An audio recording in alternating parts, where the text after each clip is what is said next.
ਸਤਿ ਸ਼੍ਰੀ ਅਕਾਲ ਜੀ, ਸਵਾਗਤ ਸਾਰਿਆਂ ਦਾ ਦੇਸ਼ ਪ੍ਰਦੇਸ਼ ਲਾਈਵ ਪ੍ਰੋਗਰਾਮ ਦੇ ਵਿੱਚ। ਹਰ ਰੋਜ਼ ਦੀ ਤਰ੍ਹਾਂ ਅੱਜ ਵੀ ਹਾਜ਼ਰ ਹੈ ਜੀ ਪ੍ਰੋਗਰਾਮ ਲੈ ਕੇ, ਜਿਹਦੇ ਵਿੱਚ ਗੱਲਬਾਤ ਕਰਾਂਗੇ ਅਸੀਂ ਦੇਸ਼ ਤੋਂ ਪ੍ਰਦੇਸ਼ ਜਾਣ ਵਾਲੇ ਸਟੂਡੈਂਟਸ ਦੇ ਲਈ। ਸਟੱਡੀ ਵੀਜ਼ਾ ਇੱਕ ਲੀਗਲ ਵੇ ਜਿਹਦੇ ਜ਼ਰੀਏ ਇੱਕ ਜਿਹੜਾ ਸਟੂਡੈਂਟ ਹੈ ਉਹ ਦੇਸ਼ ਤੋਂ ਪ੍ਰਦੇਸ਼ ਜਾ ਸਕਦਾ ਹੈ, ਬਟ ਉਸ ਵੇ ਨੂੰ ਇਖਤਿਆਰ ਕਰਨ ਦੇ ਲਈ ਜਿਹੜਾ ਲੀਗਲ ਵੇ ਹੈ, ਇੱਕ ਕੰਸਲਟੈਂਟ ਦੀ ਲੋੜ ਪੈਂਦੀ ਹੈ, ਇੱਕ ਜਿਹੜੇ ਸਹਾਇਕ ਦੀ ਲੋੜ ਪੈਂਦੀ ਹੈ। ਕੰਸਲਟੈਂਟ ਉਹ ਹੋਣਾ ਚਾਹੀਦਾ ਜਿਹਨੂੰ ਆਪ ਨੌਲੇਜ ਹੋਵੇ, ਜਿਹੜਾ ਬੱਚਿਆਂ ਬਾਰੇ ਰਿਸਰਚ ਕਰਦਾ ਹੋਵੇ। हर रोज़ कोशिश करीदी है किसी न किसी एक्सपर्ट नूं इस शो दे विच सद्दा दे के तुहाडे अगे रूबरू करिए, ताकि जिहड़े सवाल तुहाडे साडे तक पहुंचदे ने उन्हां नाल साझे करके तुहानूं इन्फॉर्मेशन दवा सकीए। सो अज भी इसे कोशिश के तहत असीं सद्दा दिता जी ओजी स्टूडेंट्स तो पुनीत खन्ना जी नूं स्वागत कर दईए। पहले उन्हां दा बहुत बहुत स्वागत सर। सत श्री अकाल। सो आस्ट्रेलिया बारे गलबात करांगे जी, जिहड़ा अज टॉपिक रहेगा खास। जे कोई भी कन्फ्यूजन आस्ट्रेलिया नूं लैके मन दे विच हैगी है ਤਾਂ ਸਾਂਝੇ ਕਰ ਸਕਦੇ ਹੋ, ਕਿਉਂਕਿ ਮਾਰਾ ਏਜੰਟਸ ਵੱਲੋਂ ਜਿਹੜੇ ਕਹਿ ਦਈਏ ਵੀ ਉਹਨਾਂ ਦੇ ਵਿੱਚ ਇਹਨਾਂ ਦਾ ਨਾਮ ਆਉਂਦਾ ਹੈ, ਤੇ ਮਾਰਾ ਏਜੰਟ ਦੇ ਵਿੱਚ ਇਹ ਕੰਪਨੀ ਪੁਨੀਤ ਖੰਨਾ ਦੀ ਜਿਹੜੀ ਗਿਣੀ ਜਾਂਦੀ ਹੈ। ਮਾਰਾ ਏਜੰਟਸ ਕੀ ਨੇ, ਕੰਸਲਟੈਂਟਸ ਕੀ ਨੇ, ਇਹਨਾਂ ਦਾ ਵੀ ਫਰਕ ਜਾਣਾਂਗੇ। ਬਟ ਅੱਜ ਜੇ ਗੱਲ ਕਰੀਏ SVP ਸਟ੍ਰੀਮਲਾਈਨ ਵੀਜ਼ਾ ਪ੍ਰੋਸੈਸ, ਹਰ ਇੱਕ ਨੂੰ ਪਤਾ ਹੈ ਉਹਦੇ ਅੰਦਰ ਕ੍ਰਾਈਟੀਰੀਆ GT ਦਾ ਆਉਂਦਾ ਹੈ। ਹਰ ਬੱਚਾ ਐਡਵਰਟਾਈਜ਼ਮੈਂਟ ਦੇ ਜ਼ਰੀਏ ਜਾਣ ਚੁੱਕਾ ਹੈ 5 ਬੈਂਡ 5.5 ਬੈਂਡ ਨਾਲ ਵੀਜ਼ਾ ਆ ਰਿਹਾ ਹੈ।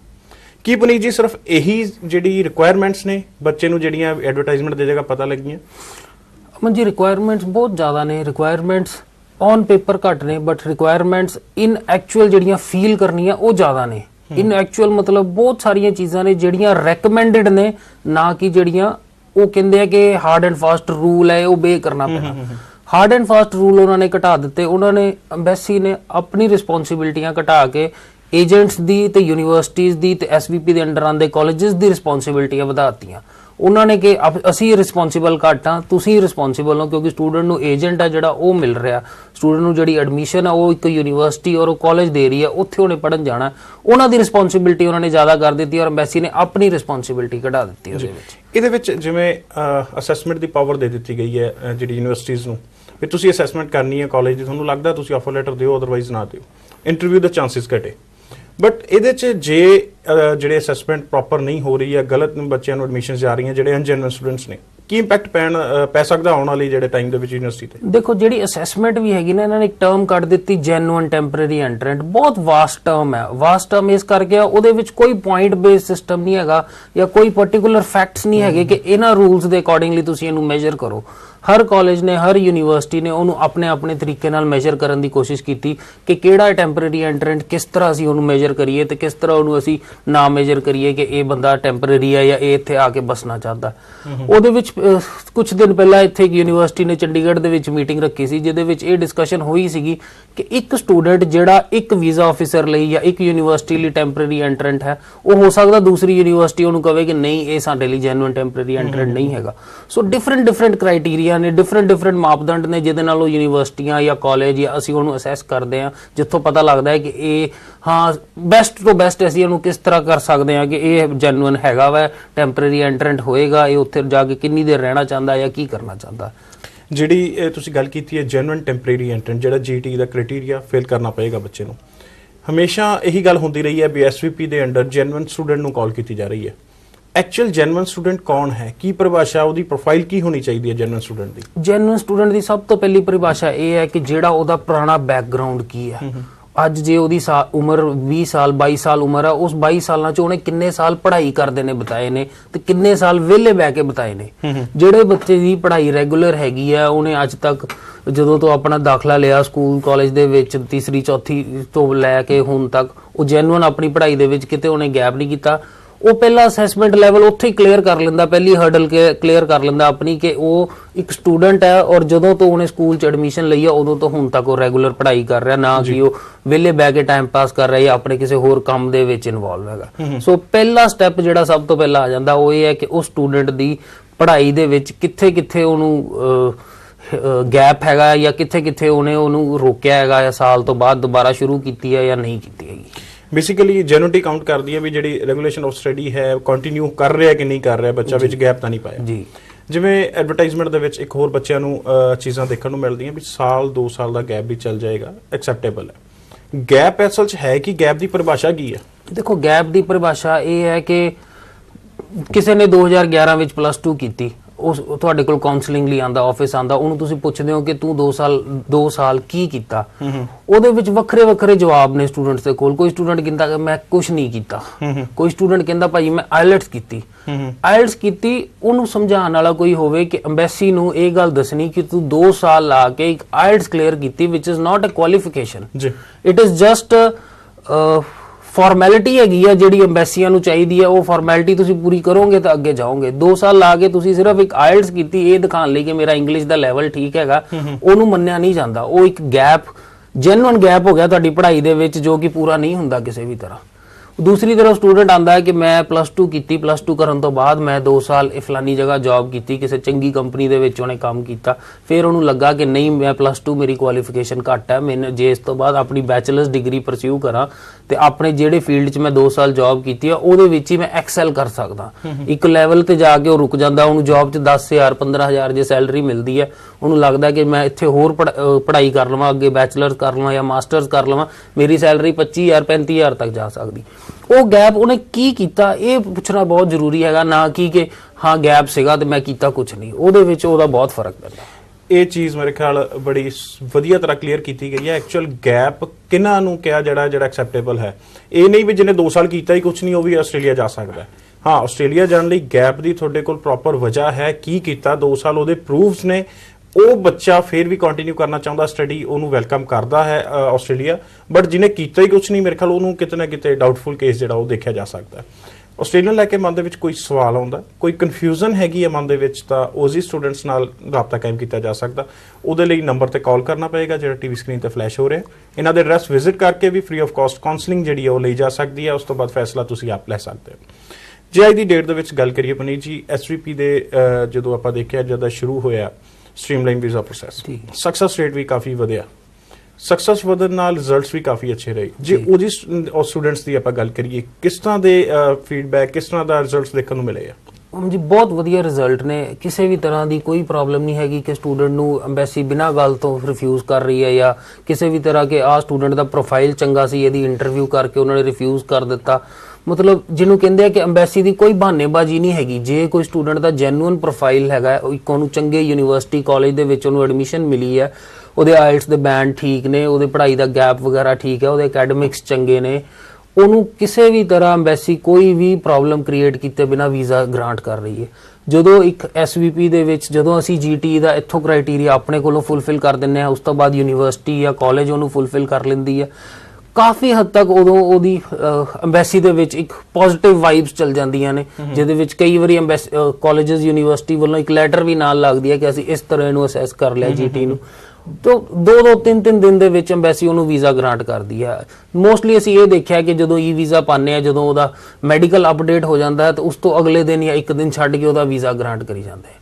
ਸੋ ਹੋਰ ਕੁਝ ਨਾ ਦੇਖ ਕੇ ਉਹ ਮੈਡੀਕਲ ਦੇ ਬੇਸ ਤੇ ਬਾਕੀ ਚੀਜ਼ਾਂ, ਮਤਲਬ ਉਹਨਾਂ ਨੇ ਪਹਿਲਾਂ ਹੀ ਅਸੈਸਮੈਂਟ, ਯੂਨੀਵਰਸਿਟੀ ਦੀ ਅਸੈਸਮੈਂਟ ਜਾਂ ਸਾਡੀ ਅਸੈਸਮੈਂਟ ਨੂੰ ਉਹ ਮੰਨਦੇ ਹੋਏ ਸਿਰਫ ਉਹਦਾ ਮੈਡੀਕਲ ਅਪਡੇਟ ਦੇਖ ਕੇ ਤਾਂ ਉਹਨੂੰ ਵੀਜ਼ਾ ਗ੍ਰਾਂਟ ਕਰ ਰਹੇ। ਉਹ ਉੱਚੀ ਫੇਥ ਕੀਤਾ ਜਾ ਰਿਹਾ ਜਿਹੜੀ ਪਹਿਲੇ ਅਸੈਸਮੈਂਟ ਜੀ, ਉਹਦੇ ਤੇ ਫੇਥ ਕੀਤਾ ਜਾ ਰਿਹਾ ਔਰ ਉਹਦੇ ਬੇਸਿਸ ਤੇ ਇੰਨੀ, ਨਹੀਂ ਤਾਂ ਅਦਰਵਾਈਜ਼ ਜੇ ਤੁਸੀਂ ਦੇਖੋ ਤਾਂ ਇੰਨੀ ਸਪੀਡ ਹਾਈ ਕਮਿਸ਼ਨ ਦੀ ਨਹੀਂ ਹੋ ਸਕਦੀ। ਫਾਸਟ ਟਰੈਕ ਪ੍ਰੋਗਰਾਮ ਇੰਨੀ ਜਲਦੀ ਨਹੀਂ ਚੱਲ ਸਕਦਾ। ਇੱਕ ਚੀਜ਼ ਹੋਰ ਦੇਖਣ ਦੇ ਵਿੱਚ ਆ ਰਹੀ ਹੈ, ਜਦੋਂ ਅੱਜ ਦੀ ਡੇਟ ਦੇ ਵਿੱਚ ਗੱਲ ਕਰਦੇ ਆ, ਕੰਸਲਟੈਂਟ ਦਾ ਜੈਨੂਇਨ ਹੋਣਾ ਜ਼ਰੂਰੀ ਹੈ, ਉਹਦਾ ਤੁਹਾਡੇ ਪ੍ਰਤੀ ਨੌਲੇਜੇਬਲ ਹੋਣਾ ਜ਼ਰੂਰੀ ਹੈ, ਤੁਹਾਡੇ ਪ੍ਰਤੀ ਉਹਦੀ ਰਿਸਰਚ ਜ਼ਰੂਰੀ ਹੈ ਵੀ ਤੁਹਾਡਾ ਪਾਸਟ ਕੀ ਹੈ, ਰੈਲੇਵੈਂਟ ਤੁਸੀਂ ਅੱਗੇ ਕੀ ਕਰਨ ਜਾ ਰਹੇ ਹੋ, ਐਕਚੁਅਲ ਉਹਨੂੰ ਵੀ ਨੌਲੇਜ ਹੈ ਕਿ ਨਹੀਂ ਜਿਸ ਬਾਰੇ ਉਹ ਤੁਹਾਨੂੰ ਗਾਈਡ ਕਰ ਰਿਹਾ ਹੈ। ਪਰ ਅੱਜ ਪੁਨੀਤ ਜੀ ਜਦੋਂ ਆਸਟ੍ਰੇਲੀਆ ਨੂੰ ਦੇਖਦੇ ਹਾਂ, ਪਹਿਲੇ ਤਾਂ ਅਸੀਂ ਗੱਲ ਕਰਦੇ ਹੁੰਦੇ ਸੀ ਉਹ ਕੰਸਲਟੈਂਟ ਦੇਖਣਾ ਚਾਹੀਦਾ ਬੱਚੇ ਨੂੰ ਹਮੇਸ਼ਾ ਜਿਹਦੇ ਡਾਇਰੈਕਟ ਟਾਈ-ਅਪਸ ਨੇ, ਡਾਇਰੈਕਟ ਡੀਲ ਕਰਦਾ ਹੈ, ਕੋਈ ਸਬ ਏਜੰਟ ਨਾ ਹੋਵੇ ਤਾਂ ਕਿ ਬੱਚੇ ਤੱਕ ਇਨਫੋਰਮੇਸ਼ਨ ਕੋਈ ਵੀ ਹਿਡਨ ਨਾ ਹੋਵੇ। ਅੱਜ ਦੀ ਡੇਟ ਦੇ ਵਿੱਚ ਆਸਟ੍ਰੇਲੀਆ ਦੀ ਗੱਲ ਕਰਦੇ ਹਾਂ ਤਾਂ ਵਿੱਚ ਮਾਰਾ ਏਜੰਟਸ ਆਏ ਜੀ। ਕੀ ਫਰਕ ਹੈ? ਇੱਕ ਬੱਚਾ ਉਹਦੇ ਕੰਸਲਟੈਂਟ ਕੋਲ ਜਾਂਦਾ ਜਿਹਦੇ ਡਾਇਰੈਕਟ ਟਾਈ-ਅਪਸ ਨੇ, ਇੱਕ ਬੰਦਾ ਮਾਰਾ ਏਜੰਟ ਕੋਲ ਜਾਂਦਾ ਬੱਚਾ, ਦੋਨਾਂ ਨੇ ਆਸਟ੍ਰੇਲੀਆ ਜਾਣਾ ਪੜਨ, ਕੀ ਫਰਕ ਰਹੇਗਾ ਦੋਨਾਂ? ਦੇਖੋ ਇੱਕ ਬੜਾ ਵਧੀਆ ਫਰਕ ਹੈਗਾ, ਉਹ ਮੈਂ ਤੁਹਾਨੂੰ ਦੱਸਦਾ। ਇੱਕ ਕੰਸਲਟੈਂਟ ਮਾਰਾ ਏਜੰਟ ਨਹੀਂ ਹੈ, ਉਹਦੇ ਡਾਇਰੈਕਟ ਟਾਈ-ਅਪਸ ਹੈਗੇ ਆ ਪਰ ਉਹ ਮਾਰਾ ਏਜੰਟ ਨਹੀਂ ਹੈ। ਇੱਕ ਮਾਰਾ ਏਜੰਟ ਵੀ ਹੈ ਔਰ ਉਹਦੇ ਡਾਇਰੈਕਟ ਟਾਈ-ਅਪਸ ਵੀ ਨੇ।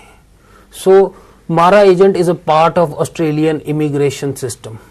ਕਿਉਂਕਿ ਇੱਥੇ ਪਤਾ ਇਹ ਸਵਾਲ ਕਰਨ ਦਾ ਰੀਜ਼ਨ ਇਹ ਸੀਗਾ ਉਹਨੇ ਜੀ, ਕਿਉਂਕਿ ਅੱਜ ਕੱਲ ਜਿਹੜੇ ਕੰਸਲਟੈਂਟ ਦੇ ਡਾਇਰੈਕਟ ਟਾਈ-ਅਪਸ ਨੇ ਮਾਰਾ ਏਜੰਟ ਨਹੀਂ ਨੇ, ਉਹ ਬੱਚਿਆਂ ਨੂੰ ਇਹ ਕਹਿ ਕੇ ਵੀ ਪਰਮਾ ਰਹੇ ਨੇ ਵੀ ਨਹੀਂ, ਮਾਰਾ ਏਜੰਟਸ ਦੀ ਨੀਡ ਉੱਥੇ ਪੈਂਦੀ ਹੈ ਜਦੋਂ ਤੁਸੀਂ PR ਲੈਣੀ ਹੈ ਬਿਕੋਜ਼ ਦੇ ਆਰ ਲਾਇਰਸ। ਜੀ ਨਹੀਂ, ਮਾਰਾ ਏਜੰਟ ਦੀ ਜ਼ਰੂਰਤ ਆਸਟ੍ਰੇਲੀਅਨ ਇਮੀਗ੍ਰੇਸ਼ਨ ਜਾਂ ਆਸਟ੍ਰੇਲੀਅਨ ਬਾਰਡਰ ਪ੍ਰੋਟੈਕਸ਼ਨ ਜਿਹੜਾ ਹੈਗਾ ਵਾ ਉਹਦੇ ਹਰ ਸਟੈਪ ਦੇ ਵਿੱਚ ਮਾਰਾ ਏਜੰਟ ਦੀ ਲੋੜ ਪੈਂਦੀ ਹੈ ਉਹਨਾਂ ਨੂੰ। ਇੱਕ ਮਾਰਾ ਏਜੰਟ ਜਿਹੜਾ ਮੈਂ ਅੱਗੇ ਵੀ ਦੱਸਿਆ ਸੀ ਪਿਛਲੇ ਸ਼ੋਅ 'ਚ ਵੀ, ਆਪਣੇ ਆਫਿਸ ਵਿੱਚ ਬੈਠ ਕੇ ਆਪਣੇ ਕੰਪਿਊਟਰ ਤੋਂ ਵੀਜ਼ਾ ਅਪਲਾਈ ਕਰ ਸਕਦਾ ਹੈ, ਜਦ ਕਿ ਜਿਹੜਾ ਕੰਸਲਟੈਂਟ ਹੋਏਗਾ ਉਹ ਸਾਰੀ ਫਾਈਲ ਭਰ ਕੇ ਆਪ ਲਿਖ ਕੇ ਤਾਂ ਉਹਨੂੰ ਐਮਬੈਸੀ 'ਚ ਅਪਲਾਈ ਕਰਦਾ, ਜਿਹੜਾ ਐਮਬੈਸੀ ਵੱਲੋਂ ਇਖਤਿਆਰ ਦਿੱਤਾ ਜਾਂਦਾ। ਜੀ ਉਹਨੂੰ ਮਾਰਾ ਏਜੰਟ ਨੂੰ ਇਹ ਰਿਸਪੌਂਸਿਬਿਲਟੀ ਐਮਬੈਸੀ ਵੱਲੋਂ ਦਿੱਤੀ ਜਾਂਦੀ ਹੈ। ਆਸਟ੍ਰੇਲੀਅਨ ਇਮੀਗ੍ਰੇਸ਼ਨ ਦੀ ਵੈਬਸਾਈਟ ਖੋਲ ਕੇ ਉਸ ਵੈਬਸਾਈਟ ਦੇ ਉੱਤੇ ਲੌਗਇਨ ਕਰਕੇ ਆਪਣੇ ਲੌਗਇਨ ਦੇ ਨਾਲ ਉਹ ਉੱਥੋਂ ਦੀ ਸਟੂਡੈਂਟ ਦੀ ਫਾਈਲ ਅਪਲੋਡ ਕਰ ਦਿੰਦਾ। ਕੋਈ ਵੀ ਡਾਕੂਮੈਂਟ ਜੇ ਐਮਬੈਸੀ ਨੂੰ ਚਾਹੀਦਾ ਹੁੰਦਾ ਉਹ ਮਾਰਾ ਏਜੰਟ ਨੂੰ ਮੇਲ ਪਾ ਕੇ ਦੱਸਦੀ ਹੈ ਕਿ ਤੂੰ ਇਸ ਸਟੂਡੈਂਟ ਦੀ ਫਾਈਲ ਲੌਂਚ ਕੀਤੀ ਸੀਗੀ, ਇਹਦੇ ਵਿੱਚ ਆਹ ਡਾਕੂਮੈਂਟ ਤੂੰ ਸਾਨੂੰ ਨਹੀਂ ਦਿੱਤਾ ਜਾਂ ਇਹ ਡਾਕੂਮੈਂਟ ਸਾਨੂੰ ਦੁਬਾਰਾ ਚਾਹੀਦਾ। ਉਹ ਬਾਏ ਈਮੇਲ ਉਹਦੇ ਨਾਲ ਕਨਵਰਸੇਸ਼ਨ ਕਰਦੇ ਔਰ ਉਹਨੂੰ ਉਹ ਡਾਕੂਮੈਂਟ ਪ੍ਰੋਵਾਈਡ ਕਰਦਾ। ਸੋ ਇੱਥੇ ਮੇਨ ਚੀਜ਼ਾਂ ਨਿਕਲ ਕੇ ਸਾਹਮਣੇ ਆਉਂਦੀਆਂ। ਇੱਕ ਤਾਂ ਜਿਹੜੀ ਉਹਨਾਂ ਕੋਲ ਬਾਕੀਆਂ ਨਾਲੋਂ ਅਲੱਗ ਪਾਵਰ ਹੈ, ਜਿਹੜੀ ਉਹ ਮੇਲ ਜਾਂ ਉਹਦੇ ਜ਼ਰੀਏ ਆਪਣਾ ਜਿਹੜਾ ਰਾਬਤਾ ਕਾਇਮ ਕਰਦੇ ਨੇ ਇੱਕ ਐਮਬੈਸੀ ਨਾਲ, ਵੀਜ਼ਾ ਆਫਿਸਰ ਨਾਲ, ਉਹ ਗੱਲਬਾਤ ਕਰ ਸਕਦੇ ਨੇ। ਇੱਕ ਜਿਹੜੀ ਆਪਾਂ ਕਹਿ ਰਹੇ ਹਾਂ ਵੀ ਉੱਥੇ ਬੈਠੇ ਆਨਲਾਈਨ ਵੀਜ਼ਾ ਅਪਲਾਈ, ਜਿਹਨੂੰ ਈ ਵੀਜ਼ਾ ਕਹਿ ਦਿੰਦੇ ਆ, ਉਹ ਅਪਲਾਈ ਹੁੰਦਾ ਹੈ। ਉਹਦੇ ਤੇ ਵੀ ਗੱਲ ਕਰਾਂਗੇ ਅੱਜ ਆਪਾਂ। ਈ ਵੀਜ਼ਾ ਕੀ ਹੈ, ਕਿਵੇਂ ਅਪਲਾਈ ਹੁੰਦਾ, ਕੀ ਇਖਤਿਆਰ ਹੁੰਦੇ ਨੇ, ਉਹਦਾ ਫਰਕ ਕੀ ਰਹਿੰਦਾ। ਬਟ ਜਿਵੇਂ ਇੱਕ ਮਾਰਾ ਏਜੰਟ ਦੀ ਗੱਲ ਆਪਾਂ ਇੱਥੇ ਕੀਤੀ ਹੈ, ਇੱਕ ਸਵਾਲ ਉੱਠਿਆ ਵੀ ਮਾਰਾ ਏਜੰਟਸ ਕੋਲ ਪਾਵਰਸ ਨੇ ਵੀਜ਼ਾ ਆਫਿਸਰ ਨੂੰ ਵੀ ਕੁਐਸਚਨ ਕਰਨ ਦੀ ਜਾਂ ਉਹਨਾਂ ਨਾਲ ਜਿਹੜਾ ਰਾਬਤਾ ਕਾਇਮ ਕਰਨ ਦੀ, ਵੀ ਉਹਨਾਂ ਨਾਲ ਗੱਲ ਕਰ ਸਕਦਾ, ਵੀ ਜੇ ਕੋਈ ਡਾਊਟਸ ਨੇ ਉਹਨੂੰ ਕਲੀਅਰ ਕਰ ਸਕਦੇ ਨੇ। ਬਟ ਜਦੋਂ ਮਾਰਾ ਏਜੰਟ ਸਾਡੇ ਨਾਲ ਮੌਜੂਦ ਨੇ ਤੇ ਇੱਕ ਕੁਐਰੀਜ਼ ਲੈਣੀ ਬਣਦੀ ਵੀ ਹੈ, ਜਿਹੜੇ ਬੱਚੇ ਇੰਟਰਵਿਊਜ਼ ਤੋਂ ਡਰ ਰਹੇ ਨੇ, ਕੀ ਉਹ ਵਾਕਈ ਡਰਨ ਵਾਲੀ ਗੱਲ ਹੈ ਜਾਂ ਕੁਝ ਪੋਜ਼ਿਟਿਵ ਦੇਖਿਆ ਜਾਂਦਾ? ਇੰਟਰਵਿਊ ਜੇ ਆਉਂਦੀ ਹੈ ਵੀ ਵੀਜ਼ਾ ਆਫਿਸਰ ਨੂੰ ਕੋਈ ਡਾਊਟਸ ਨੇ ਜਿਹੜੇ ਉਹ ਕਲੀਅਰ ਕਰਨਾ ਚਾਹੁੰਦਾ ਤਾਂ ਇੰਟਰਵਿਊ ਕਾਲ ਕਰ ਰਿਹਾ, ਕੀ ਕਹਿਣਾ ਇਹ ਤੁਹਾਡਾ ਐਕਸਪੀਰੀਅੰਸ ਕੀ ਕਹਿੰਦਾ? ਦੇਖੋ Aman ji, interview is a part of visa. ਕੋਈ ਵੀ ਐਮਬੈਸੀ ਆਪਾਂ ਦੇਖ ਲਈਏ, ਪੁਰਾਣਾ ਰਿਕਾਰਡ ਕੱਢ ਲਈਏ, ਚਾਹੇ ਉਹ ਕੈਨੇਡਾ ਹੈ, ਚਾਹੇ ਨਿਊਜ਼ੀਲੈਂਡ ਹੈ, ਚਾਹੇ ਯੂਕੇ ਰਿਹਾ, ਕਿਸੇ ਵੀ ਐਮਬੈਸੀ ਨੇ 100% ਵੀਜ਼ਾ ਬਿਨਾਂ ਇੰਟਰਵਿਊ ਦੇ ਨਹੀਂ ਦਿੱਤੇ। ਉਹਨਾਂ ਦੇ ਸਿਸਟਮ ਦਾ ਪਾਰਟ ਹੈ ਇੰਟਰਵਿਊ, ਕਿਉਂਕਿ ਇੰਟਰਵਿਊ ਕਰਕੇ ਉਹ ਸਟੂਡੈਂਟ ਨਾਲ ਫੇਸ ਟੂ ਫੇਸ ਗੱਲ ਕਰਕੇ ਜਾਂ ਟੈਲੀਫੋਨਿਕ ਕਨਵਰਸੇਸ਼ਨ ਕਰਕੇ ਉਸ ਵੀਜ਼ਾ ਆਫਿਸਰ ਨੂੰ ਉਸ ਸਟੂਡੈਂਟ ਦੀ ਐਗਜ਼ੈਕਟ ਸਿਚੁਏਸ਼ਨ ਪਤਾ ਲੱਗ ਸਕਦੀ ਹੈ। ਸੋ ਇਹ ਕਦੀ ਵੀ ਨਹੀਂ ਹੁੰਦਾ ਕਿ ਕਿਸੇ ਵੀ ਐਮਬੈਸੀ ਨੇ ਵੀਜ਼ੇ ਦੇਣੇ ਆ ਤਾਂ ਬਿਨਾਂ ਇੰਟਰਵਿਊ ਦੇ ਵੀਜ਼ੇ ਦੇਵੇ। ਕਈ ਕੰਸਲਟੈਂਟ, ਕਈ ਲੋਕ ਏਜੰਟ ਮੈਂ ਦੇਖਿਆ ਜਿਹੜੇ ਸਟੂਡੈਂਟ ਨੂੰ ਕਹਿੰਦੇ ਆ ਕਿ ਅਸੀਂ 100% ਗਰੰਟੀ ਦਿੰਨੇ ਆ ਕਿ ਤੇਰੀ ਇੰਟਰਵਿਊ ਨਹੀਂ ਆਏਗੀ। ਇਹ ਮੈਂ ਦੱਸਣਾ ਚਾਹੁੰਦਾ ਕਿ ਇੰਟਰਵਿਊ ਆਣਾ ਜਾਂ ਨਹੀਂ ਆਣਾ ਕਿਸੇ ਦੇ ਹੱਥ ਨਹੀਂ ਹੈਗਾ। ਮੈਂ ਜਾਂ ਕੋਈ ਵੀ ਹੋਰ ਬੰਦਾ ਉਹਨੂੰ ਕੰਟਰੋਲ ਨਹੀਂ ਕਰ ਸਕਦਾ। Interview is a random procedure. ਉਹ ਐਮਬੈਸੀ ਆਪ ਦੇਖਦੀ ਹੈ ਕਿ 100 ਬੱਚਿਆਂ ਦੀ ਫਾਈਲ ਲੌਂਚ ਹੋਈ ਹੈ ਤੇ 100 ਚੋਂ ਜੇ ਉਹਨਾਂ ਨੇ 10% ਜਾਂ 20% ਇੰਟਰਵਿਊ ਕਰਨੀ ਹੈ, ਜਾਂ ਹੋ ਸਕਦਾ ਜਦੋਂ ਵੀਜ਼ਾ ਰਿਸਟ੍ਰਿਕਸ਼ਨਸ ਜ਼ਿਆਦਾ ਹੋਵੇ ਤਾਂ 80% ਇੰਟਰਵਿਊ ਕਰਨੀ ਹੈ, ਉਹ ਰੈਂਡਮਲੀ ਪਿਕ ਕਰਕੇ ਉਹਨਾਂ ਨੂੰ ਫੋਨ ਕਰਕੇ ਇੰਟਰਵਿਊ ਕਰ, ਜਿਹੜੇ ਡਾਊਟਫੁਲ ਕੇਸਿਸ ਨੇ ਉਹਨਾਂ ਨੂੰ ਕਾਲ ਕੀਤੀ ਜਾ ਸਕਦੀ ਹੈ। ਉਹਨਾਂ ਨੂੰ ਕਾਲ ਕੀਤੀ ਜਾ ਸਕਦੀ ਹੈ। ਉਹ ਬੇਸਡ ਔਨ ਕਿਸੇ ਵੀ ਚੀਜ਼ ਹੋ ਸਕਦੀ ਹੈ ਕਿ ਇਸ ਬੱਚੇ ਦਾ ਗੈਪ ਹੈ, ਵੀਜ਼ਾ ਆਫਿਸਰ ਨੂੰ ਉਹਦੀ ਐਸਓਪੀ ਤੋਂ ਨਹੀਂ ਸਮਝ ਲੱਗਾ ਕਿ ਜੈਨੂਇਨ ਇੰਟੈਂਸ਼ਨ ਕੀ ਹੈ ਬੱਚੇ ਦੀ ਜਾਣ ਦੀ, ਜਾਂ ਫਿਰ ਉਹਦੇ ਆਇਲਟਸ 'ਚ ਬੈਂਡ ਘੱਟ ਹੈ ਔਰ ਵੀਜ਼ਾ ਆਫਿਸਰ ਦੇਖਣਾ ਚਾਹੁੰਦਾ ਹੈ ਕਿ ਇਹਦੀ ਇੰਗਲਿਸ਼ ਕਿੱਥੇ ਸਟੈਂਡ ਕਰਦੀ ਹੈ। ਇੱਕ ਹੋਰ ਗੱਲ ਮੈਂ ਤੁਹਾਨੂੰ ਬੜੀ ਵਧੀਆ ਦੱਸਣੀ ਚਾਹਾਂਗਾ। ਮੇਰਾ ਇੱਕ ਸਟੂਡੈਂਟ ਸੀਗਾ ਜਿਹੜਾ ਕਿ ਐਮਬੈਸੀ 'ਚ ਫਾਈਲ ਲੌਂਚ ਸੀਗਾ ਔਰ ਉਹਦੀ ਇੰਟਰਵਿਊ ਹੋਈ। ਉਹਨੂੰ ਕੇਸ ਆਫਿਸਰ ਨੇ ਫੋਨ ਕਰਕੇ ਇਹ ਪੁੱਛਿਆ ਕਿ ਤੂੰ ਆਪਣੀ ਇੰਟਰਵਿਊ ਇੰਗਲਿਸ਼ 'ਚ ਦੇਂਗਾ ਜਾਂ ਹਿੰਦੀ 'ਚ ਦੇਂਗਾ। ਉਹਨੇ ਹਿੰਦੀ ਵਿੱਚ ਇੰਟਰਵਿਊ ਦਿੱਤੀ ਔਰ ਹਿੰਦੀ ਵਿੱਚ ਇੰਟਰਵਿਊ ਦੇਣ ਤੋਂ ਬਾਅਦ ਕੱਲ ਉਹਦਾ ਵੀਜ਼ਾ ਗ੍ਰਾਂਟ ਹੋਇਆ। ਸੋ ਬੇਸਿਕਲੀ ਐਮਬੈਸੀ ਉਹਦੀ ਇੰਗਲਿਸ਼ ਲੈਵਲ ਨਹੀਂ ਚੈੱਕ ਕਰ ਰਹੀ, ਉਹ ਇਹ ਚੈੱਕ ਕਰ ਰਹੀ ਹੈ ਕਿ ਇਹ ਜੈਨੂਇਨ ਟੈਂਪਰੇਰੀ ਐਂਟਰੈਂਟ ਹੈ ਜਾਂ ਨਹੀਂ ਹੈ। ਉਹੀ ਗੱਲ ਜਿੱਥੇ ਇੰਟੈਂਸ਼ਨਸ ਕੀ ਨੇ ਸਟੂਡੈਂਟ ਦੀ, ਉਹ ਪੜ੍ਹਨਾ ਚਾਹੁੰਦਾ ਜਾਂ ਨਹੀਂ ਪੜ੍ਹਨਾ ਚਾਹੁੰਦਾ। ਆਇਲਟਸ ਦੇ ਬੈਂਡ ਘੱਟ ਹੈ, ਉਹਨਾਂ ਨੇ ਬੜਾ ਵਧੀਆ ਪ੍ਰੋਸੀਜਰ ਰੱਖਿਆ ਹੋਇਆ ਕਿ ਐਲੀਕੋਸ 'ਚ ਐਡਮਿਸ਼ਨ ਲਓ, 5 ਹਫ਼ਤੇ 10 ਹਫ਼ਤੇ 15 ਹਫ਼ਤੇ।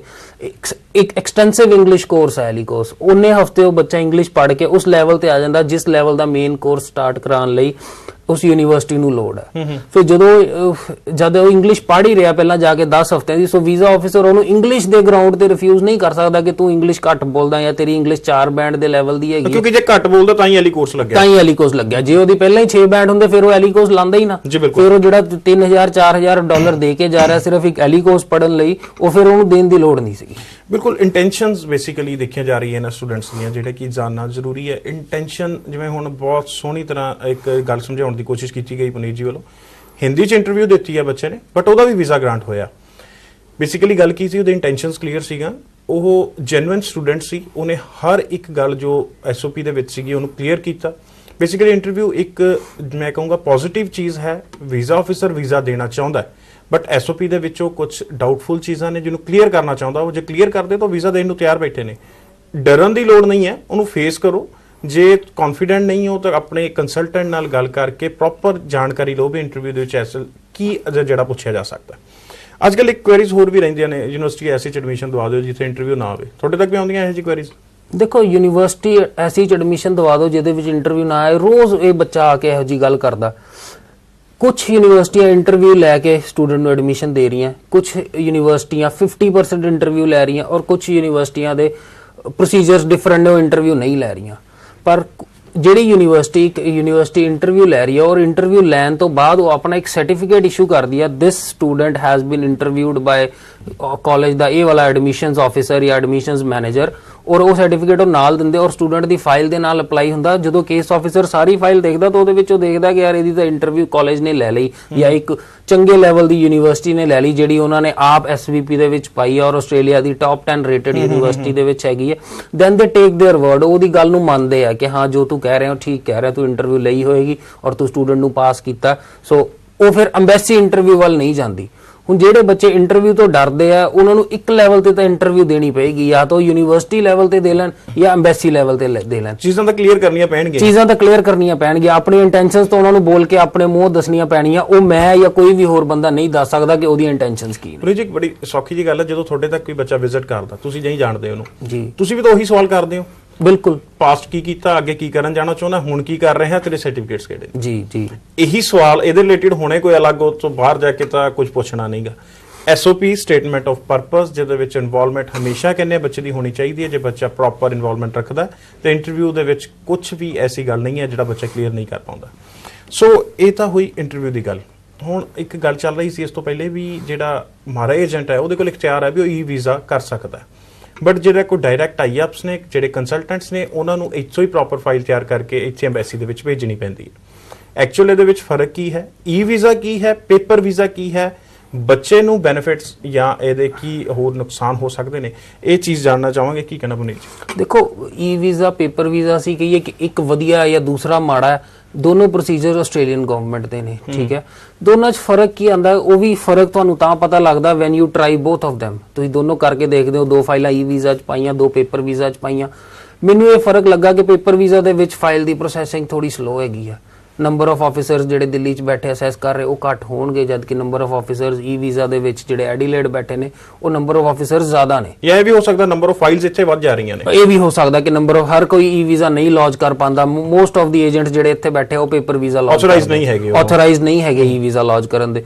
ਉਹ ਪੇਪਰ ਵੀਜ਼ਾ 'ਚ ਫਾਈਲ ਪਾ ਦਿੰਦੇ ਆ, ਜਿਸੇ ਕਰਕੇ ਉਹ 45 ਦਿਨ ਜਾਂ 40 ਦਿਨ ਦਾ ਮੈਨੂੰ ਸੁਣਨ ਨੂੰ ਆਇਆ ਕਿ ਪੇਪਰ ਵੀਜ਼ਾ ਦੇ ਵਿੱਚ ਟਾਈਮ ਲੱਗ ਰਿਹਾ। ਜੀ ਬਿਲਕੁਲ ਲੱਗ ਰਿਹਾ ਜੀ। ਤੇ ਵੀਜ਼ਾ ਦੇ ਵਿੱਚ ਮੈਂ ਜੋ ਨਾਰਮਲ ਦੇਖਿਆ, ਜੇ ਪ੍ਰੋਫਾਈਲ ਚੰਗਾ ਹੈ ਔਰ ਸਾਰਾ ਕੁਝ ਠੀਕ ਹੈਗਾ ਤਾਂ 2 ਤੋਂ 3 ਦਿਨ ਦੇ ਵਿੱਚ ਉਹਨੂੰ ਵੀਜ਼ਾ ਗ੍ਰਾਂਟ ਕਰਕੇ ਤੇ ਕੇਸ ਆਫਿਸਰ ਰਿਲੀਜ਼ ਕਰ ਦਿੰਦਾ ਜੀ। ਜੇ ਅੱਜ ਗੱਲ ਕਰੀਏ ਮਾਰਾ ਏਜੰਟਸ ਦੀ, ਇੱਕ ਹੋਰ ਗੱਲ ਜਿਹੜੇ ਸਟੂਡੈਂਟਸ ਪੁੱਛਣਾ ਚਾਹੁੰਦੇ ਨੇ, ਜਿਹੜੇ ਕੰਸਲਟੈਂਟਸ ਵੱਲੋਂ ਜਾਂ ਏਜੰਟਸ ਵੱਲੋਂ ਕਹੀਆਂ ਜਾ ਰਹੀ ਮਾਰਾ ਏਜੰਟਸ ਕੋ ਫਾਈਲ ਨਹੀਂ ਲਾਉਣੀ ਚਾਹੀਦੀ ਕਿਉਂਕਿ ਉਹ ਐਕਸਟਰਾ ਚਾਰजेस ਕਰਦੇ ਨੇ ਆਪਣੇ ਕੋਲ ਫਾਈਲ ਲੈਣ ਦੇ ਜਾਂ ਤੁਹਾਨੂੰ ਮਿਲਣ ਦੇ ਜਾਂ ਮਾਰਾ ਏਜੰਟ ਹੋਣ ਕਰਕੇ। ਕੀ ਇਹ ਗੱਲ ਸੱਚ ਹੈ?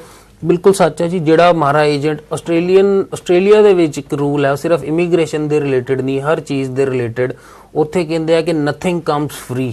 ਜੇ ਕਿਸੇ ਮਾਰਾ ਏਜੰਟ ਦੀ ਸਰਵਿਸ ਅਸੀਂ ਲੈ ਰਹੇ ਹਾਂ, ਜੇ ਕੋਈ ਮਾਰਾ ਏਜੰਟ ਕੋਈ ਫਾਈਲ ਲੌਂਚ ਕਰ ਰਿਹਾ, ਇੱਕ ਫਾਈਲ ਦੇ ਡਾਕੂਮੈਂਟਸ ਦੇਖਣ ਨੂੰ, ਉਹਨਾਂ ਨੂੰ ਅਰੇਂਜ ਕਰਨ ਦੇ ਵਿੱਚ, ਉਹ ਫਾਈਲ ਬਣਾਉਣ ਦੇ ਵਿੱਚ, ਡਿਫਰੈਂਟ ਫੋਲਡਰ ਦੇ ਵਿੱਚ ਪਾਉਣ ਨੂੰ, ਜਿਹੜਾ ਉਹਨਾਂ ਦੀ ਆਸਟ੍ਰੇਲੀਅਨ ਗਵਰਨਮੈਂਟ ਦੀ ਵੈਬਸਾਈਟ ਤੇ ਉਹਦਾ ਫਾਰਮ ਹੈ ਉਹ ਫਿਲ ਕਰਨ ਦੇ ਵਿੱਚ ਇੱਕ ਮਾਰਾ ਏਜੰਟ ਦੇ ਤਕਰੀਬਨ 2 ਤੋਂ 4 ਘੰਟੇ ਪਰ ਫਾਈਲ ਲੱਗਦੇ।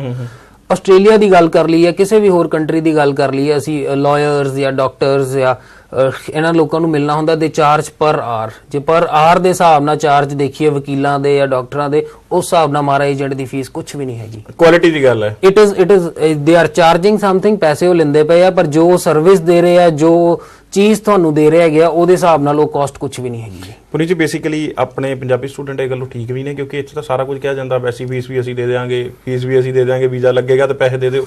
ਸੋ ਉਹਨਾਂ ਦੀ ਇੱਕ ਸੋਚ ਬਣ ਗਈ ਹੋਈ ਹੈ, ਸ਼ਾਇਦ ਵੀ ਕੰਸਲਟੈਂਟ ਨੂੰ ਲੋੜ ਹੈ। ਉਹਨਾਂ ਦੀ ਸੋਚ ਬਣ ਗਈ ਕਿ ਲੋਕ ਆਪ ਹੀ ਕਹਿ ਦਿੰਦੇ ਕਿ ਐਮਬੈਸੀ ਫੀਸ ਵੀ ਅਸੀਂ ਦੇ ਦਾਂਗੇ ਤੇ ਕਾਲਜ ਦੀ ਫੀਸ ਵੀ ਤੁਸੀਂ ਬਾਅਦ ਵਿੱਚ ਦੇ ਦਿਓ, ਫੰਡਾਂ ਦੇ ਪੈਸੇ ਵੀ ਤੁਸੀਂ ਸਾਨੂੰ ਬਾਅਦ ਚ ਦੇ ਦਿਓ, ਪਹਿਲਾਂ ਅਸੀਂ ਇੰਨੇ ਲੈ ਲਾਂਗੇ, ਬਾਅਦ ਚ ਅਸੀਂ ਇੰਨੇ ਲੈ ਲਾਂਗੇ। ਸੋ ਇਹ ਚੀਜ਼ ਨੂੰ ਦੇਖਦੇ ਹੋਏ ਜਿੱਥੇ ਤੱਕ ਉਹਨਾਂ ਨਾਲ ਇਹ ਚੀਜ਼ਾਂ ਪਹੁੰਚਦੀਆਂ ਨੇ, ਉਹਨਾਂ ਨੂੰ ਫਿਰ ਇਹ ਥੋੜਾ ਜਿਹਾ ਔੜ ਲੱਗਦਾ ਵੀ ਨਹੀਂ ਯਾਰ ਮਾੜਾ ਏਜੰਟ ਕੋ ਪੈਸੇ ਲੈਂਦੇ ਆ। ਜੀ ਜੀ ਬਿਲਕੁਲ, ਉਹ ਲੱਗਦਾ, ਪਰ ਇਹ ਸੋਚ ਬਦਲਣੀ ਪਊਗੀ। ਜੇ ਪ੍ਰੈਕਟੀਕਲੀ ਦੇਖਿਆ ਜਾਏ ਤਾਂ ਇਹ ਸਟੂਡੈਂਟ ਦਾ ਆਪਣਾ ਫਾਇਦਾ, ਨਾ ਕਿ ਕਿਸੇ ਹੋਰ ਦਾ। ਸਹੀ ਕੰਮ ਕਰਾਉਣਾ, ਕੁਆਲਿਟੀ ਵਰਕ ਚਾਹੀਦਾ ਤੇ ਉਹਦੇ ਲਈ ਇੱਕ ਜਿਵੇਂ ਆਪਾਂ ਗੱਲ ਕਰਦੇ ਹਾਂ, ਚੰਗੇ ਡਾਕਟਰ ਕੋਲ ਜਾਣਾ ਹੈ, ਅਪਾਇੰਟਮੈਂਟ ਲੈਂਦਾ, ਚੰਗੇ ਪੈਸੇ ਵੀ ਲੈਂਦਾ, ਤਾਂ ਵੀ ਬੰਦੇ ਜਾਂਦੇ ਆ ਉਹਦੇ ਕੋਲ ਵੀ ਨਹੀਂ ਜੇ ਇਹਦੇ ਕੋਲ ਜਾਵਾਂਗੇ ਤਾਂ ਸਹੀ ਇਲਾਜ ਕਰੇਗਾ, ਸਹੀ ਇਨਫੋਰਮੇਸ਼ਨ ਦੇਗਾ। ਸੋ ਉਸੇ ਤਰ੍ਹਾਂ ਜੇ ਇੱਕ ਆਥੋਰਾਈਜ਼ਡ ਬੰਦੇ ਕੋਲ ਬੱਚਾ ਵਿਜ਼ਿਟ ਕਰਦਾ ਜਿਹਨੂੰ ਇੱਕ ਆਥੋਰਾਈਜੇਸ਼ਨ ਹੈਗੀ ਗਵਰਨਮੈਂਟ ਵੱਲੋਂ, ਤਾਂ ਉਹ ਇੱਕ ਸਹੀ ਗਾਈਡ ਹੀ ਕਰੇਗਾ, ਮਿਸਗਾਈਡ ਕਰ ਉਹ ਵੀ ਨਹੀਂ ਸਕਦਾ, ਕਿਉਂਕਿ ਉਹਦੇ ਵੀ ਪ੍ਰੋਪਰ ਜਿਹੜਾ ਇੱਕ ਕੈਦੀ ਉੱਪਰ ਬੈਠੇ ਬੰਦੇ ਉਹਨੂੰ ਵੀ ਨਿਗਾਹ ਕਰਦੇ ਨੇ, ਜਾਂ ਉਹਦੀ ਕੰਪਲੇਂਟ ਹੁੰਦੀ ਹੈ ਉਹ ਵੀ ਸੁਣਵਾਈ ਹੁੰਦੀ ਹੈ। ਸੋ ਇਹਨਾਂ ਚੀਜ਼ਾਂ ਨੂੰ ਦੇਖਦੇ ਹੋਏ ਜੇ ਮਾਰਾ ਏਜੰਟ ਨੂੰ ਦੇਖੀਏ, ਜੇ ਉਹ ਪੈਸੇ ਚਾਰਜ ਵੀ ਕਰਦੇ ਨੇ ਤਾਂ ਉਹਨਾਂ ਕੰਮ ਵੀ ਕਰਕੇ ਦਿੰਦੇ ਨੇ। ਸੋ ਕੋਈ ਵੀ ਸਵਾਲ ਆਸਟ੍ਰੇਲੀਅਨ ਲੈ ਕੇ ਮਨ ਦੇ ਵਿੱਚ ਆ ਰਿਹਾ ਤਾਂ ਸਾਂਝਾ ਕਰ ਸਕਦੇ ਹੋ, ਨੰਬਰ ਤੇ ਕਾਲ ਕਰਕੇ, ਮੈਸੇਜ ਕਰਕੇ, ਐਡਰੈਸ ਤੇ ਵਿਜ਼ਿਟ ਕਰਕੇ। ਮੈਂ ਇੱਕ ਤੁਹਾਨੂੰ ਐਡ ਕਰਨਾ ਚਾਹਾਂਗਾ, ਤੁਸੀਂ ਹੁਣੇ ਦੱਸਿਆ ਕਿ ਮਾਰਾ ਏਜੰਟ ਦੇ ਉੱਤੇ ਵੀ ਇੱਕ ਚੈੱਕ ਹੁੰਦਾ, ਬਿਲਕੁਲ ਚੈੱਕ ਹੁੰਦਾ ਜੀ। Every 6 month Australian government, Australian immigration, DIBP ਹਰ 6 ਮਹੀਨੇ ਬਾਅਦ ਇੱਕ ਮਾਰਾ ਏਜੰਟ ਦਾ ਰਿਕਾਰਡ ਚੈੱਕ ਕਰਦੀ ਹੈ ਕਿ ਉਹਨੇ 6 ਮਹੀਨਿਆਂ ਦੇ ਵਿੱਚ ਕਿੰਨੇ ਵੀਜ਼ੇ ਲੌਂਚ ਕੀਤੇ ਔਰ ਉਹਦਾ ਕੀ ਸਕਸੈਸ ਰੇਟ ਆਇਆ। ਮਿਨੀਮਮ ਕ੍ਰਾਈਟੇਰੀਆ ਜੋ ਆਸਟ੍ਰੇਲੀਅਨ ਗਵਰਨਮੈਂਟ ਵੱਲੋਂ, ਇਮੀਗ੍ਰੇਸ਼ਨ ਡਿਪਾਰਟਮੈਂਟ ਵੱਲੋਂ ਇੱਕ ਮਾਰਾ ਏਜੰਟ ਨੂੰ ਦਿੱਤਾ ਗਿਆ ਇਜ਼ 90%। ਜੇ ਕਿਸੇ ਦਾ 89% ਸਕਸੈਸ ਰੇਟ ਹੈਗਾ ਤਾਂ ਉਹਦਾ ਕੋਡ ਸਸਪੈਂਡ ਕਰਨ ਦੀ ਉਹਨਾਂ ਕੋਲ ਅਥਾਰਟੀ ਹੈਗੀ ਆ, ਔਰ ਉਹ 2 ਦਿਨ ਲਾਉਂਦੇ ਆ ਉਹਦਾ ਕੋਡ ਸਸਪੈਂਡ ਕਰਨ ਲਈ। ਸੋ ਮਿਨੀਮਮ ਰਿਜ਼ਲਟ ਜਿਹੜਾ ਅਸੀਂ ਮੇਨਟੇਨ ਕਰਨਾ ਹੁੰਦਾ ਦੈਟ ਇਜ਼ 90%, ਉਸ ਤੋਂ ਘੱਟ ਨਹੀਂ ਹੋ ਸਕਦਾ। ਇਹ ਬੱਚਿਆਂ ਲਈ ਜਿੱਥੇ ਤੱਕ ਮੇਰਾ ਮੰਨਣਾ ਇਹ ਚੀਜ਼ ਪੋਜ਼ਿਟਿਵ ਹੈ, ਕਿਉਂਕਿ ਕੋਈ ਵੀ ਮਿਸਗਾਈਡੈਂਸ ਵਾਲੀ ਚੀਜ਼ ਇੱਥੇ ਪੋਸੀਬਲ ਨਹੀਂ ਹੈ। ਕਿਉਂਕਿ ਜਿਵੇਂ ਆਪਾਂ ਕਹੀਏ ਪ੍ਰੋਸੈਸਿੰਗ ਫੀਸ ਦੇ ਲਾਲਚ ਦੇ ਵਿੱਚ ਸਿਰਫ ਕੇਸ ਫੜ ਲੈਣਾ, ਜੇ ਰਿਜੈਕਸ਼ਨ ਆ ਜੇ ਪ੍ਰੋਸੈਸਿੰਗ ਫੀ ਤਾਂ ਉਹਨਾਂ ਨੇ ਲੈ ਹੀ ਲਈ, ਉਸ ਚੀਜ਼ ਤੇ ਕੰਸਲਟੈਂਟ ਜਾਂ ਏਜੰਟ ਨੂੰ ਫਰਕ ਨਾ ਪਵੇ ਉਹ ਮੰਨ ਸਕਦੇ ਆ। ਬਟ ਜਦੋਂ ਮਾਰਾ ਏਜੰਟ ਹੈ ਉਹਨੂੰ ਸਕਸੈਸ ਰੇਟ ਤੇ ਫਰਕ ਪੈਂਦਾ, ਉਹਨੂੰ ਉਸ ਚੀਜ਼ ਲਾਇਸੈਂਸ ਨੂੰ ਰੀਨਿਊ ਕਰਾਉਣ ਦੇ ਵਿੱਚ ਫਰਕ ਪੈ ਸਕਦਾ, ਉਹਦੀ ਆਪਣੀ ਇਮੇਜ ਤੇ ਫਰਕ ਪੈ ਸਕਦਾ। ਸੋ ਹਮੇਸ਼ਾ ਗਾਈਡੈਂਸ ਸਹੀ ਕਰਨਗੇ ਤੇ ਜਿਹਦੀ ਫਾਈਲ ਇੱਕ ਸਹੀ ਜੈਨੂਅਨ ਸਟੂਡੈਂਟ ਦੀ ਹੈ, ਜਿਹਦਾ ਵੀਜ਼ਾ ਲੱਗ ਸਕਦਾ, ਉਹਦੀ ਹੀ ਫਾਈਲ ਜਿਹੜਾ ਹੈਂਡਲ ਕਰਨਗੇ। ਅਦਰਵਾਈਜ਼ ਉਹ ਕਹਿ ਦੇਣਗੇ ਵੀ ਨਹੀਂ ਤੁਹਾਡਾ ਵੀਜ਼ਾ ਨਹੀਂ ਲੱਗ ਸਕਦਾ। ਬੜੀ ਸਾਫ਼ ਜੀ ਗੱਲ ਨਹੀਂ ਲੱਗ ਸਕਦਾ। ਜੇ ਅੱਜ ਦੀ ਡੇਟ ਦੇ ਵਿੱਚ ਗੱਲ ਕਰਦੇ ਆ, ਜਿਹੜਾ ਪਾਸ ਥੋੜਾ ਜਿਹਾ ਦੇਖੀਏ, ਕੈਨੇਡਾ ਤੋਂ ਰਿਜੈਕਸ਼ਨ ਸਟੂਡੈਂਟਸ ਕਾਫੀ ਨੇ ਜਿਹੜੇ ਨਿਰਾਸ਼ ਹੋ ਚੁੱਕੇ ਨੇ, ਸ਼ਾਇਦ ਵੀ ਉਹਨਾਂ ਲਈ ਕੋਈ ਰਾਹ ਨਹੀਂ ਹੈ। ਅੱਜ ਸਾਡੇ ਨਾਲ ਪੁਨੀਤ ਜੀ ਮੌਜੂਦ ਨੇ, ਤੁਹਾਡੇ ਲਈ ਸਵਾਲ ਕਰਨ ਲੱਗੇ ਵੀ ਕੀ ਉਹ ਜੇ ਪੜਨ ਜਾਣਾ ਚਾਹੁੰਦੇ ਨੇ ਜਿਹੜੇ ਰਿਜੈਕਟ ਹੋਏ ਆ ਆਸਟ੍ਰੇਲੀਆ, ਕੀ ਪੋਸਿਬਿਲਿਟੀਜ਼ ਨੇ, ਕਿੱਦਾਂ ਉਸ ਪ੍ਰੋਫਾਈਲ ਨੂੰ ਦੇਖਿਆ? ਜਿਨ੍ਹਾਂ ਦਾ ਵੀ ਕੈਨੇਡਾ ਜਾਂ ਨਿਊਜ਼ੀਲੈਂਡ ਤੋਂ ਕਿਸੇ ਵੀ